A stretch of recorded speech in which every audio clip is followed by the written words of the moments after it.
Sierra de Historias, con Alberto Garín.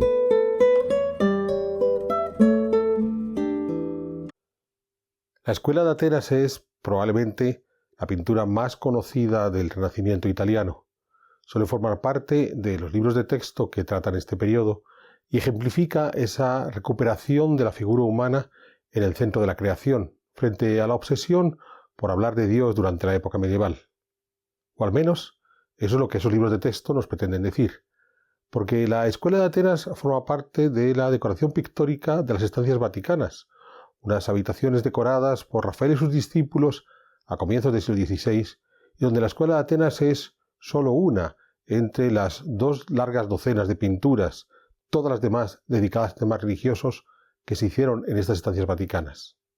Lo llamativo está en que siendo solo una de esas dos docenas de pinturas, es la única que solemos hablar, dando esa importancia inmerecida a la figura humana que en realidad, cuando vemos todo el ciclo pictórico, nos damos cuenta que en este inicio del siglo XVI, en este alto renacimiento, en realidad la figura dominante seguía siendo la de Dios. En 1377, el Papa Gregorio XI regresó a Roma. Hacía casi 70 años que los papas habían trasladado su sede de gobierno a Aviñón. Al año siguiente, en 1378, cuando Gregorio XI se planteaba volver a Aviñón, murió. Los cardenales, reunidos en Roma, nombraron un nuevo papa, Urbano VI, pero poco después, esos mismos cardenales lograron huir de la ciudad eterna y elegir otro papa, Clemente VII. Se inició así el cisma de Occidente, que provocó la división de la cristiandad latina durante los siguientes 40 años, una situación que se complicó aún más cuando tras el Concilio de Pisa de 1409 se eligió un tercer papa. El cisma concluyó en el Concilio de Constanza, celebrado entre 1414 y 1418, cuando se nombró como único papa a Martín V, quien había de dejar la corte pontificia definitivamente en Roma.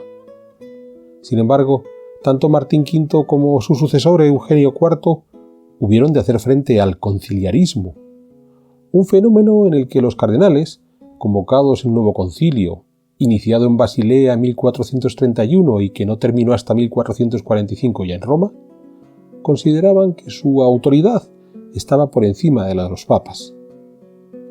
En mitad de todas estas polémicas, los papas trataron de ir recuperando Roma como sede de su corte. Martín V decidió trasladar su residencia desde San Juan de Letrán a San Pedro del Vaticano, y Eugenio IV siguió tímidamente con las labores de restauración de la ciudad. Pero hubo que esperar al pontificado de Nicolás V, entre 1447 y 1455, para que las obras de Roma en general y del Vaticano en particular se acelerasen. En el Vaticano, Nicolás V acondicionó el área del Palacio Apostólico, al noreste de la Basílica de San Pedro, que hoy encontramos en torno al Patio del Papagayo. Allí levantó la Capilla Nicolina, concebida como capilla privada del Papa. Para su decoración, le encargó a Fra Angelico dos series de frescos, una dedicada a San Esteban, diácono del siglo I que fue martirizado en Jerusalén, y la segunda serie dedicada a San Lorenzo, otro diácono pero del siglo III, martirizado en su caso en Roma.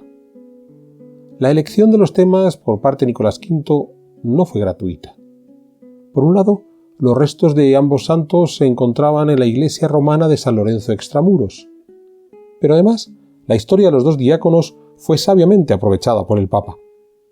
San Esteban fue martirizado después de debatir con el Sanedrín de Jerusalén y hacerles ver que no seguían la palabra de Dios.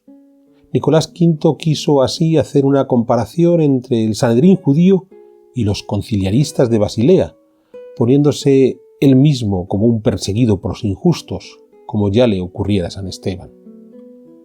En el caso de San Lorenzo, el diácono fue condenado tras negarse a entregar los bienes de la iglesia al emperador, pues los había repartido previamente entre los pobres. Que el emperador solicitase a San Lorenzo esos bienes se había dado porque previamente el Papa Sixto II, al que servía San Lorenzo, había sido martirizado.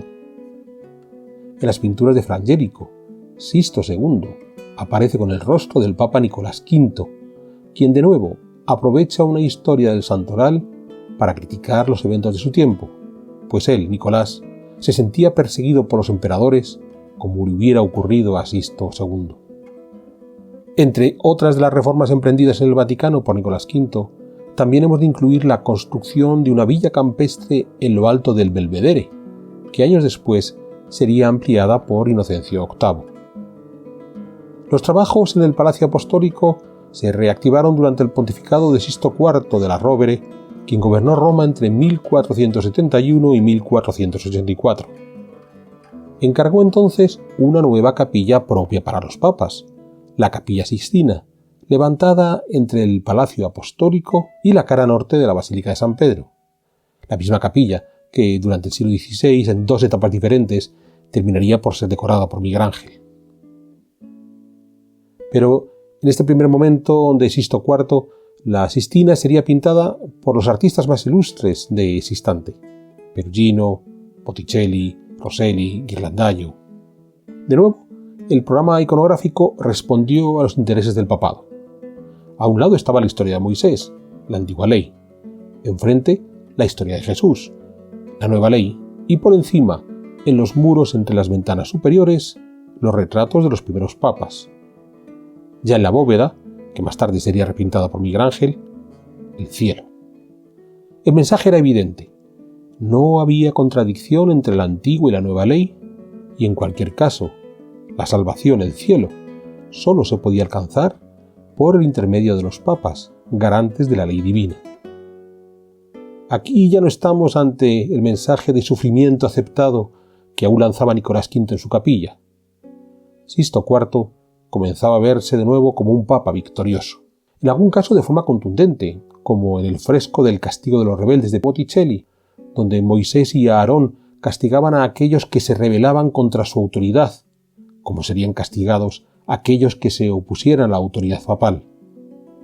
O en ese otro fresco de Perugino, donde Jesús le entrega las llaves de su iglesia a Pedro. En definitiva, las llaves de la iglesia para los papas. Esa capacidad de los diferentes sumos pontífices de generar un discurso ajustado a las necesidades de su tiempo, pero donde la fe cristiana y la autoridad papal quedaban reforzadas, volvió a darse con la nueva reforma emprendida por Alejandro VI Borgia, cuyo pontificado se extendió entre 1492 y 1503. Alejandro VI encargó una nueva serie de 6 apartamentos al norte de los establecidos por Nicolás V, rematados por una torre, la Torre Borgia. Estos apartamentos Borgia se encuentran hoy situados inmediatamente por debajo de las estancias pintadas por Rafael para Julio II. En estos 6 apartamentos se le encargó al Pinturicchio un ciclo muy consecuente con el mensaje a transmitir por el Papa, en línea con lo que ya habían defendido sus predecesores. En la primera sala, bajo un cielo de decoración geométrica, encontramos 12 lunetos. En cada uno de ellos aparece un profeta bíblico y una sibila. Recordemos, las profetisas del mundo clásico. La idea a transmitir era que la verdad podía llegar tanto de la boca de los emisarios veterotestamentarios como de los paganos. Pensemos que este tema lo vuelve a retomar Miguel Ángel al rehacer la bóveda de la Sixtina. A continuación, una nueva sala, la del Credo, donde los profetas del Antiguo Testamento esta vez quedaban emparejados con los apóstoles, volviendo a aunar la vieja ley y la nueva ley, como ya hiciera representar a Sisto IV en su capilla. La siguiente sala era la de las artes liberales, donde se exhibían los símbolos de las 7 disciplinas que formaban el trivium y el quadrivium, la base de la educación clásica que se siguió empleando durante la Edad Media. Recordemos esas disciplinas: la gramática, la lógica, la retórica, la aritmética, la geometría, la música y la astronomía. El mensaje aquí era que la adquisición del conocimiento, siguiendo los parámetros clásicos, era necesario, sin que eso impidiera asumir el mensaje teológico superior que se exhibía en las 2 siguientes salas. Porque llegábamos entonces a la sala de los santos, donde ya se apelaba a la necesidad de la fe, incluso con el riesgo de perder la vida por defender esa fe. Y seguidamente a la sala de los misterios teológicos, la concepción, la natividad, la resurrección, la ascensión, Pentecostés, verdades absolutas que habían de ser asumidas más allá de cualquier raciocinio. La formación intelectual quedaba así plegada a la verdad revelada. Todo este recorrido por los apartamentos Borgia terminaba en la sala de los pontífices, que sufrió un aparatoso accidente en 1500 perdiéndose la decoración original. De nuevo, el colofón de todo este mensaje teológico era que el camino de la verdad estaba tutelado por los papas. No se rechazaba ni la mitología clásica, encarnada por las sibilas, ni la formación académica representada por el trivium y el quadrivium. Sencillamente, todo quedaba supeditado a la verdad teológica custodiada por los papas. Pues bien, en esta línea de guiños al mundo clásico, pero bajo la autoridad papal, hemos de entender el programa iconográfico que puso en marcha el Papa Julio II. Julio II, sobrino de Sixto IV, fue elegido Papa en 1503, ostentando el puesto hasta su muerte en 1513. Mucho más ambicioso en sus empeños de reforma de San Pedro que sus predecesores, hizo demoler la basílica original para construir la nueva diseñada por Bramante. Además, reacondicionó todo el área residencial, encargando también a Bramante el patio del Belvedere que unía el Palacio Apostólico con el Palacete del Belvedere. En el Palacio Apostólico encargó la nueva decoración de la bóveda de la Capilla Sistina, obra de Miguel Ángel, donde retoma el tema de los profetas y las sibilas, mostrando que todos ellos podían reconocer la historia de la creación. Podemos detenernos en la resolución formal que utilizó Miguel Ángel, dominado por su visión neoplatónica, que le llevaba a representar un mundo idealizado y no el real. Pero más allá de esa solución propia de Buonarroti, lo fundamental es que en la Sistina, Julio II sigue poniendo todos los saberes, bíblicos o clásicos, al servicio del mensaje cristiano y cómo todo ha de girar en torno a la fe en Dios. Lo mismo sucede en la decoración que el Papa encargó a Rafael para sus nuevas estancias. Julio II había decidido no utilizar las habitaciones de Alejandro VI, con el que había estado claramente enemistado.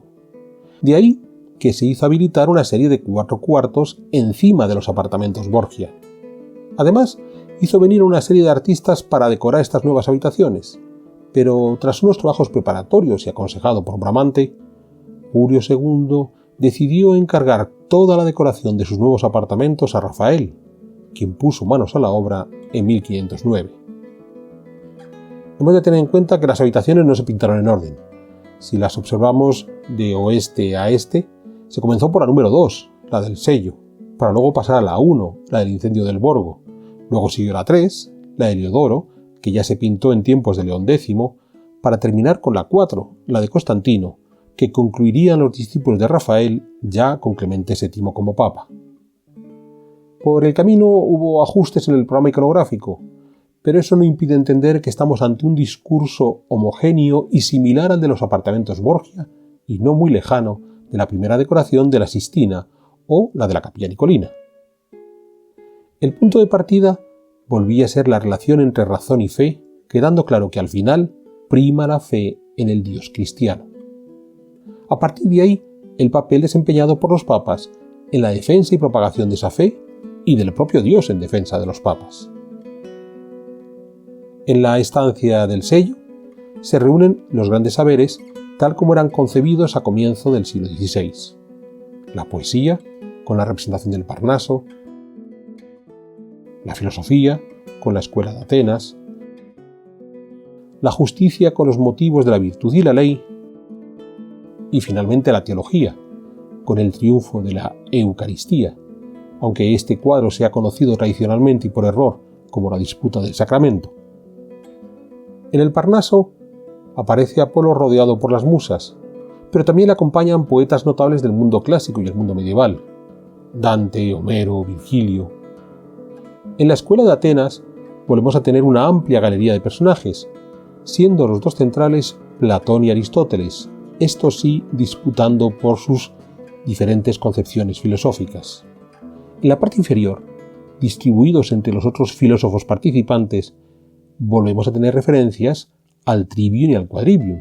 Recordemos, la forma habitual de enseñar en el mundo clásico y en el mundo medieval. pese a que este cuadro ha sido considerado como la cumbre del humanismo renacentista, el hombre dominando la realidad, no podemos olvidar que forma parte de un relato iconográfico mucho más amplio que es necesario seguir leyendo. Así, tras la escuela de Atenas tenemos el tema de la justicia y aquí, junto a las representaciones de la prudencia, la templanza y la fortaleza, llama la atención cómo los máximos exponentes de la justicia son Justiniano, recibiendo el digesto, la recopilación de leyes romanas que él ordenó hacer, y Gregorio IX, recibiendo a su vez los decretales, esa otra recopilación pero de derecho canónico que ordenó este papa. El mensaje es claro: el derecho romano y el canónico pudieran ser equiparables, pero si Gregorio IX encargó esa recopilación fue para mostrar cómo la autoridad papal quedaba por encima de la imperial. Incluso en los propios frescos esa sensación se transmite.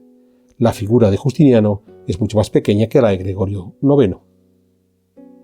Finalmente, todo el discurso elaborado en la sala se cierra en torno al fresco del triunfo de la Eucaristía. En la parte inferior, la iglesia militante, con los teólogos más insignes, San Agustín, Santo Tomás, San Ambrosio, San Jerónimo, pero también otros personajes ilustres como Dante, Fra Angelico o el propio Bramante. La Biblia y algunos tratados teológicos están en el suelo, pero no por desprecio. Sencillamente, todo el saber racional de los teólogos o de los filósofos de la escuela de Atenas palidece frente a la verdad revelada en la Eucaristía. Es el cuerpo de Cristo el que redime a la humanidad del pecado original y le garantiza la vida eterna. Una verdad revelada que se demuestra en la iglesia triunfante de la parte superior, donde vemos la Santísima Trinidad rodeada por María, San Juan Bautista, algunos patriarcas, los evangelistas, los apóstoles, pero también a los diáconos San Lorenzo y San Esteban, lo que vincula esta obra con la cercana Capilla Nicolina. A partir de ahí, el resto de las estancias que pintó Rafael y sus discípulos son loas a los papas. En la sala de Heliodoro, escenas que narran cómo aquellos que atacan o dudan de la institución eclesiástica son derrotados.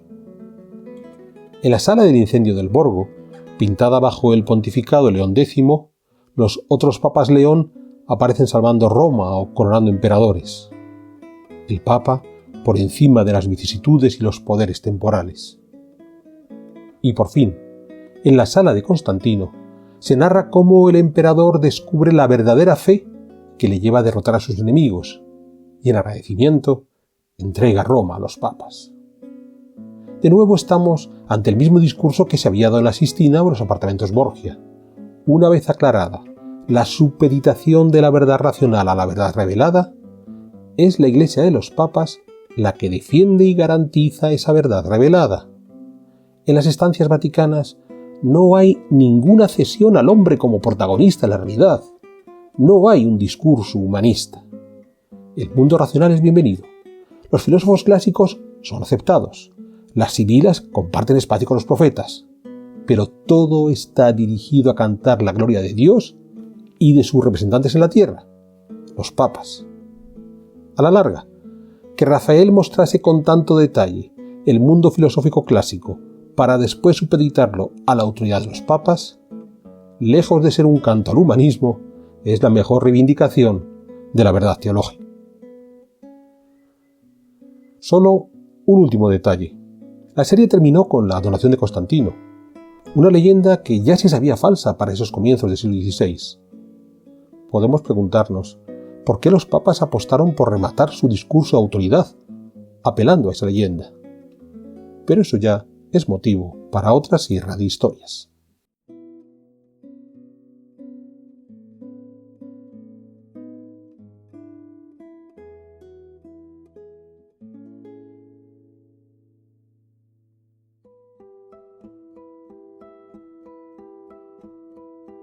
¿Quieres incorporarte a la comunidad de Sierra de Historias?